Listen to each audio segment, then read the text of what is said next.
every now and then, something small turns into something big. And that kind of happened on Twitter last night, which sort of got me thinking, and which is why you're gonna get a lot of content about this GPU battle that's about to take place. Someone by the name of Jeremy Soller says, there's no way RDNA 2 gets close to RTX 3000 performance if these numbers are real. Which then prompted a response by Scott Herkelman himself, which is the CVP and general manager of Radeon brand inside AMD. And all he said was, which also led to a quote retweet from Hardware Canucks saying that equals the surrender flag. The Corsair Vengeance A4100 offers a professional streaming setup out of the box with the included Elgato 4K 60 Pro video capture card capable of recording 4K HDR10 gameplay at 60 FPS. The Vengeance A4100 series features high-performance Ryzen 7 3000 series processors and an Nvidia RTX 20 series video card with plenty of performance to play today's top titles with incredible detail and frame rates. To see the complete spec list and to learn more, click the link in the description below. It's funny, I replied to all of that with dead on arrival? ? Of course, I'm just trying to stir that pot a little bit, get some discussion going. I don't know if it's dead on arrival, none of us do. But it's kind of funny because the general responses are interesting. If we look at the comments on 30 series, Phil and I probably spent an hour reading comments to my video, to Steve's video, which by the way, the irony is Steve's video by far had the most salty comments than like even ours. We looked on my Twitter, we looked on my Instagram didn't really have anything, but we looked at the comments on my video for an hour and we could not find a single toxic comment, which was very, very odd because normally this discussion brings out the biggest of AMD fanboys and the biggest of Nvidia fanboys fighting each other like well, it's like a big fight. Insert battle that you like here. It was like the episode 2 droid battle where they're all pew pew pew, pew pew pew pew pew. But it got us really kind of excited, the fact that it seems like the silent majority and the true enthusiasts that have both sides of their brain functioning are capable of having a discussion on this, which is actually great. We are seeing Nvidia be the hero right now before the card has even come out. And obviously we need to see the card. We need to see if the up to 1.9x performance and the power consumption improvements and the efficiency and all that, really come to pass. We need to see if they actually are going to be real. And you know what? I have no reason to believe that they're not. Nvidia is not really known for overhyping. That's something the other brand was kind of known for in the past. But this time, I don't think that's the case because we've got nothing to go on with Big Navi other than what we know about the consoles, which we also know as RDNA 2 and extremely shaved down. So we got a lot to talk about today. Just some food for thought. Don't forget, Frazier did also knock out Muhammad Ali. It happened, but people don't talk about that. But we're gonna talk about it today. So let's talk about the actual front line of this battle, and that's gonna be price point. That's price point and price to performance. Now, 30 series came out with two fronts, if you will, to this battle that no one was really expecting. We knew it was gonna be faster than RTX 20 series, it had to be. But when 20 series came out, it touted a new way of doing games, which is real-time ray tracing, making rasterization a thing in the past and giving you actual real-time traced lighting, shadows, all sorts of things, DLSS, lots of functionality, which people were like, that's dumb, nobody cares about that. Fast forward 2 years, everyone is praising Nvidia, which is so odd to see, because normally they're the villain, they're the bad guys in the story most of the time, and when it comes to the general public. And it's the fact that you are getting way more than the artificially limited 20 to 25% improvement that we're expected to see family on family improvements. This time I feel like they lifted that artificial limit, let it push as far out as it could in terms of performance, but kept the price relatively the same. If anything, they kept it essentially cheaper if you do performance per dollar. That's because the 3070 being a 2080 Ti replacement in terms of performance at $499 is where this discussion really is going to take place. That's kind of the area we're going to talk about here, because the reason is, if you look at the actual performance numbers on paper of what the consoles are going to have, RDNA 2 giving you teraflops in the 2080 Ti range, or actually slightly beyond it, gives us a lot of hope of what the full-size discrete graphics card is going to give us for performance. Now, it's important to remember, teraflops does not equal gaming performance. If that were the case, the Radeon 7, which we're going to go into that little history lesson now. The Radeon 7 on paper should have absolutely decimated anything Nvidia had in terms of the 2080 Ti and all of that because it was a compute monster. The problem is compute does not convert to gaming performance. And that's because of decisions that AMD made back in like 2013, 2014, before they came out with the Fiji-based Fury cards, being the first cards to HBM or high bandwidth memory, which is basically just 3D stacked memory from Samsung, Hynix, or AMD, giving you much higher memory bandwidth. The problem is their core design didn't leverage it. The core was still too slow for the memory to be the bottleneck. Therefore, they put a lot of R&D and money into a, well, what appeared to be too soon junior for graphics card performance, which led them down the path of then Vega 56 and Vega 64, and then ultimately the Radeon 7, which was bested by the RDNA 1 architecture of the 5700 XT in games almost across the board. There's a few games, of course, where the Radeon 7 was able to beat it, but when you've got a $700 to $800 graphics card like the Radeon 7 being beat by a $400 5700 XT, that shows they really put a lot of their eggs in the wrong basket, which also is why there was a complete turnover in leadership at Radeon, which is why now you have Scott basically doing what Raja was doing, which is what Raja is now doing for Intel, which is why no one should really be concerned about Intel's GPUs being a threat to anybody. But the thing I want to talk about here is, did Nvidia potentially have some sort of insider tips or knowledge on where to place their cards in terms of pricing, where to line up their cards in terms of performance by removing what appears to be those artificial limitations? You know, I say artificial. Jensen himself, back when the P100 cards first came out, on stage legitimately said they do limit how far they allow their advancements to go per family. In order to be successful in execution repeatedly, once after another, you have to be thoughtful about the amount of risk you take. And the reason for that isn't because you don't want to take one giant leap, and the reason for that is because by taking a lot of leaps over a long period of time, it is the best way to stand on the shoulder of giants. There's a rhyme and a reason as to the launches and where the performance is and how they stagger that. So I feel like this time they just let it go much farther ahead than expected because they're trying to put nails in the coffin of AMD before AMD even launches. I said this in my previous video where I feel like Nvidia literally knocked out the opponent during the weigh-in. And a lot of people were reading into Scott Herkelman, is that even his name? Scott's tweet of the And the problem is the is 100% left to interpretation. I do feel like AMD is adopting a very new marketing strategy versus the past, which is don't say stuff. Don't say nothing. Stay quiet. And I feel like that's a directive from Lisa Su probably, because AMD is known in the past for troll marketing, and it was entertaining, and it really fired up the fanboys, but the problem is it led to hype trains that were derailed before they ever got to the station. And then over time, that becomes, it creates distrust with the brand, because all those that were backing that brand and going into Reddit and just being, you know, uber fanboys and super fans were at the end of the day also disappointed. As much as they would hide that disappointment, they were. And I don't think AMD is doing that this time around, because I do believe they might be legitimately bringing something big to the fight. Big Navi being that thing that's big. Now this is where it's a little bit interesting, because we're now wondering, did Nvidia leave room to slide in super variants of the card? Are we gonna see a 3070 Super, a 3080 Super, and a 3090 Super? Because if we look at pricing, the $500 3070 versus the $700 3080, the price to performance jump there is pretty massive. It's not a huge gap in terms of pricing, it's only $200. So does that mean, if we look at the past on the 20 series cards, which is where we saw the Super for the first time, Ti also existing in something other than just the 70 variants, like the 1070 Ti and the 1080 Ti.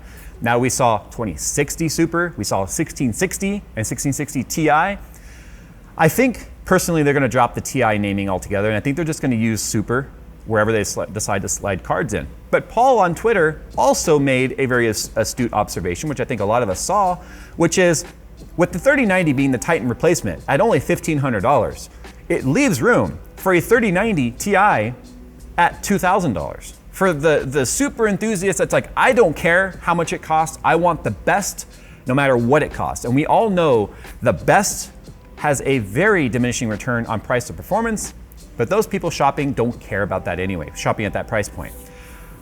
But does it leave room for a $999 card? Because $700 to $1,500, $999 is pretty much splitting the gap there, splitting the difference between the two, giving us room if Big Navi does come out with something insane that we weren't expecting. Can they slide a card in there at that performance? And the funny thing is, if you look at the leaked roadmap regarding 30 series, and yes, there is a leaked roadmap for 30 series. Obviously, I'm not gonna share it with you guys for pretty obvious reasons. There is the RTX 3080, the 3090, and the 3070. So the release dates being 3080, the 17th of September, the 3090, the 24th of September, and then the 3070 being first half of October. That's public knowledge, we know about that. There's a mystery SKU on this. PG132 SKU 20. What is that? Is that the super variant or the TI variant of the 3070 that Lenovo may have accidentally put a website public out there, which is now offline. You get a 404 error when you go to it. But, oh man, I would hate to be in Lenovo shoes right now if that was an actual thing. Now let's talk about the 3070 real quick.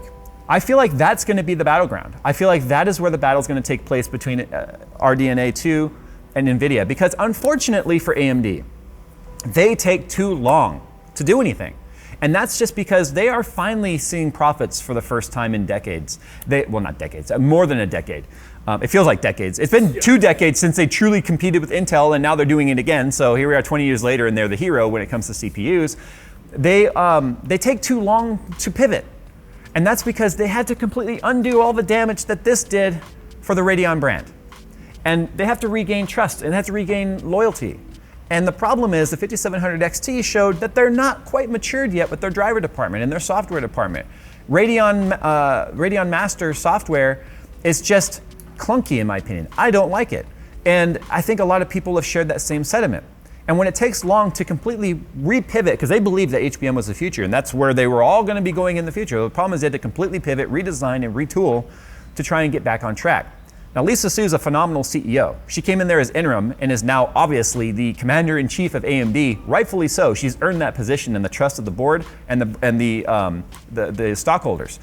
But they've got to make up for a lot of lost time and a lot of lost momentum that Nvidia has never lost, because they are a perpetual They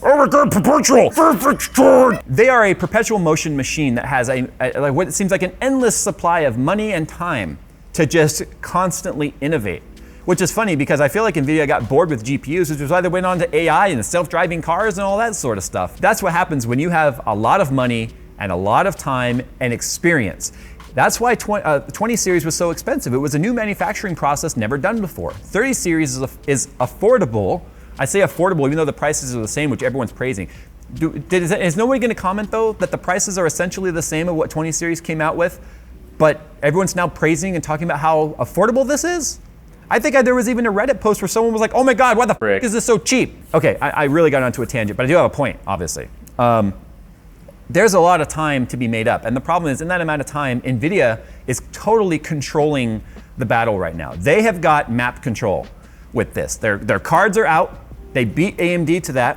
They have room to pivot again with both pricing and adding more cards. The problem with that, and oh my God, I hope Nvidia is listening, but it's not gonna matter. They've got their strategy and they're gonna do it regardless, and they've got market strategists. I'm not gonna listen to some YouTuber like me or Steve or whoever. You're gonna quickly go from hero to villain again if you launch a 3070 Super anywhere near this launch. Because what you would essentially do is just backhand the face of those that bought a 3070 like you just did to the 2080 Ti, although, you know what, that's fine. Anyone that bought a 2080 Ti in the last few months deserves the backhanded slap at the performance of a 3070, because we've all been telling you this launch is coming, just wait. And those that didn't wait, that are now mad about it, don't have a leg to stand on being angry. I told you so, and I rarely say that. I told you so. But if you backhand those people that are gonna be inevitably jumping from AMD to Nvidia early, not waiting for RDNA 2, and then come out with a card that potentially slides in that same price point, that's faster, man, you're gonna so quickly go from hero to villain. I really hope that that SKU is a 3060. Because what we also know from apparent rumors and in this launch rumor around RDNA 2 is unlike the RDNA 1, where they only competed with the mid to upper mid-range and then worked their way down the stack. I mean, you got a 5300 on the screen right here. They started 5700 XT and they're all the way down to 5300. Is RDNA 2 is apparently rumored to only try and compete with the high end, leaving the 5300s, 5500s, and the like to compete with AMD in the mid-range. The problem is those cards are dead now, because if the 3060 comes out and it gives us, let's say, 2070 super level performance, it's gonna be around the $350 price range if pricing history teaches us anything. And if the 3070 at $500 is essentially a 2080 Ti, well, what did the 2080 Ti do compared to the 5700 XT? 5700 XTs were running anywhere between $399 to $400 to $450, and they were $500 when they first came out, but remember, they reduced the price when the 2070 Super came out, again, removing any of the real profit from the 5700 RDNA architecture, which means, again, AMD operating at either cost or a loss makes it extremely difficult to pivot again.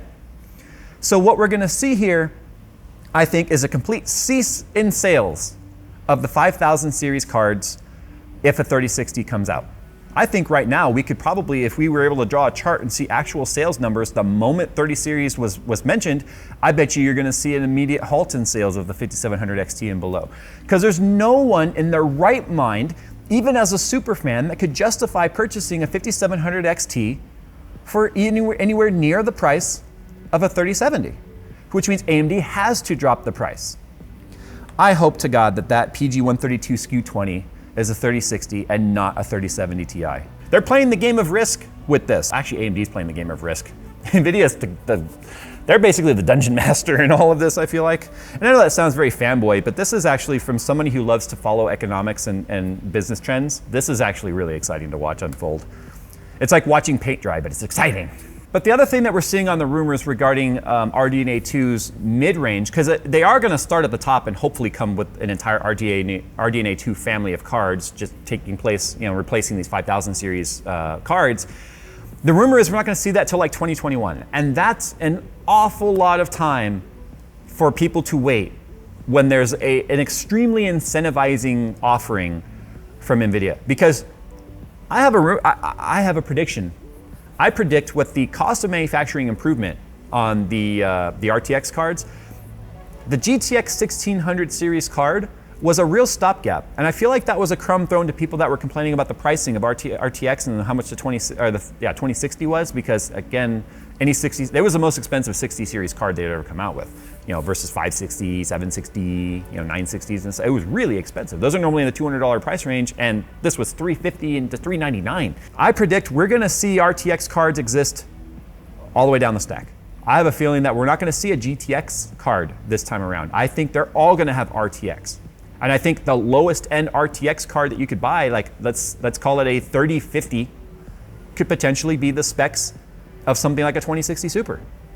Making it, if you can get it, like let's say a 3050 with RTX in it, allowing you to have some level of DLSS and all that sort of stuff, which is admittedly more exciting than ray tracing, if you want to know the truth, about the rescaling, yeah. For $275, wouldn't you want one if you're shopping at that price point? It gives too much time for AMD, for Nvidia to really just dominate that market share. And it also gives a lot of time for Nvidia to be profitable, to where when these new cards come out, they could potentially drop the price and operate just above cost and still make billions of dollars. All right, so some final thoughts here. I know this is a little bit longer talking head video. I feel like there's a lot to talk about. And I wanted to talk about all this in my first video. It would have been a 50-minute video at that point. It would have been like a Steve video. When it comes to final thoughts, this is still good regardless. Because what's gonna happen here is you're either gonna get cheaper AMD cards. You've already gotten a much more retail-friendly price to performance with Nvidia cards, because don't forget, they're really not any cheaper. Remember, it was the 2080 Ti that was $1,200, not the 2080. The 2080 was still the $700 MSRP you're seeing now for 3080. It's just really fast. At the worst possible case scenario, you might see new cards come from Nvidia, sliding in between cards like we saw with the Supers, giving you better price to performance also, which then leads to competition. And we've seen competition drive innovation. And it's exactly what's happened with AMD's CPU. Now, when we had our meeting with AMD last summer about RDNA 1, We asked them straight up, how do you guys plan on beating Nvidia? And their answer to us was, our DNA is going to be like Ryzen, where it's going to mature like fine wine, and every single generation is going to give you huge advancements in performance per watt, overall performance, clock speeds, and just maturity. And we're waiting to see that, and this is gonna be the first time we see that. It's just the problem is it takes the Radeon team way longer to get something done than it does our CPU team. Speaking of CPUs, I got a video coming out for those of you that are running Ryzen CPUs looking at getting a 30 series card, and some things you may not be considering and why you might want to just hold your horses before you pull the trigger on buying a 30 series card until we have some stuff to show you. So if you guys want to see that video, hit like down below and make sure you're subscribed because there's a lot to talk about this fall. It's been a boring summer. Holy hell, it's going to be an exciting fall. All right, guys, thanks for watching. Sound off down below if you think AMD even has a chance against Nvidia's 30 series and what your predictions are for Big Navi. Thanks for watching, guys, and as always, we'll see you in the next one. Which also led to a quote tweet from, which also led to a quote